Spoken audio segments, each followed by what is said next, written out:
സമസ്ത ഹോംസിൻ്റെ വർക്കല സൈറ്റിലെ വിശേഷങ്ങളായിട്ടാണ് നമ്മളിന്ന് വീഡിയോ ചെയ്യുന്നത്. അപ്പോൾ ഇത് നമുക്കിവിടെ വന്നിട്ട് 3 പ്ലോട്ടായിട്ടാണ് ഈ വർക്ക് നടക്കുന്നത്. 3ാമത്തെ പ്ലോട്ടിലെ സെറ്റൗട്ടാണ് ഇപ്പോൾ നടന്നുകൊണ്ടിരിക്കുന്നത്. ഈ 2 പ്ലോട്ടിലെ സെറ്റൗട്ട് കഴിഞ്ഞു. ഇപ്പോൾ ഓൾറെഡി കുഴിയെടുത്തുകൊണ്ടിരിക്കുകയാണ് ഈ 2 സൈറ്റും. ഇവിടെ വരുമ്പോഴത്തേക്ക് ഈ 3 പ്ലോട്ടിലത്തേക്കും ഒരു വഴിയാണ് വരുന്നത്.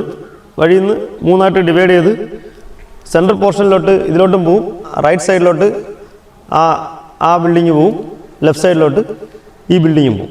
അപ്പോൾ ഇത് നമ്മളിപ്പോൾ പ്ലാൻ ചെയ്തേക്കണമെന്ന് പറഞ്ഞാൽ ഈ ബിൽഡിങ് വന്നിട്ട് മാക്സിമം പുറകോട്ട് ഇറക്കിയാണ് വെച്ചേക്കുന്നത്.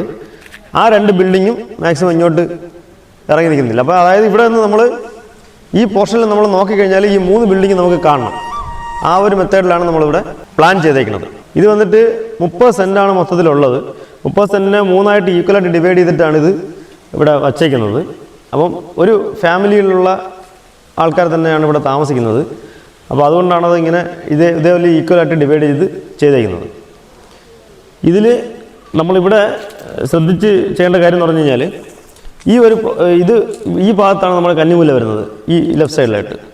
അപ്പോൾ കന്നിമൂല വരുമ്പോഴത്തേക്കും നമുക്ക് ബിൽഡിംഗ് എന്ന് പറയുമ്പോഴത്തേക്ക് ഒന്നുകിൽ സൗത്ത് വെസ്റ്റ് കയറി നിൽക്കണം, അല്ലെങ്കിൽ നോർത്ത് ഈസ്റ്റ് കയറി നിൽക്കണം. അപ്പോൾ ഇവിടെ സൗത്ത് വെസ്റ്റ് കയറി നിൽക്കുന്ന രീതിയിലാണ് ബിൽഡിംഗ് എല്ലാം പ്ലാൻ ചെയ്യുന്നത്. അതായത് ഈ ബാക്ക് സൈഡിൽ ഈ പോർഷനിലായിട്ട് മുറ്റം കുറവായിരിക്കും, ആ പോർഷനിൽ മുറ്റം കൂടുതലായിരിക്കും.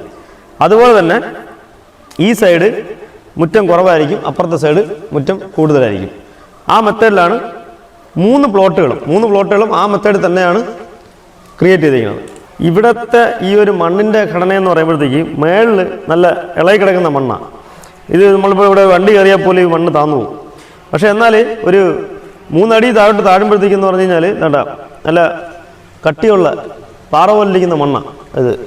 അപ്പം ഇത് നമുക്കൊരിക്കലും ഇത്താച്ചിയുടെ ഇത് വെച്ച് പോലും തട്ടാൻ പറ്റത്തില്ല, അത്രയ്ക്കും ഉറപ്പുള്ള മണ്ണാണ് ഇവിടെ വരുന്നത്. പക്ഷേ 3 അടി വരെ വെറും ഉറപ്പില്ലാത്തൊരു മണ്ണാണ് ഇവിടെ വരുന്നത്. അപ്പോൾ അതുകൊണ്ട് തന്നെ നമ്മളിവിടെ ചെയ്തേക്കുന്നത് കോളം ഫുട്ടിംഗ് ആണ്. റബ്ബർ കെട്ടി വേണമെങ്കിൽ ഈ ഫൗണ്ടേഷൻ ചെയ്യാം.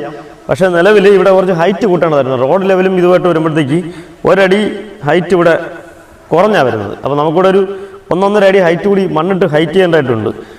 അപ്പോൾ അതുകൊണ്ടാണ് നമ്മളിവിടെ കോളം ഫുട്ടിങ് മസ്റ്റ് ആക്കിയത്.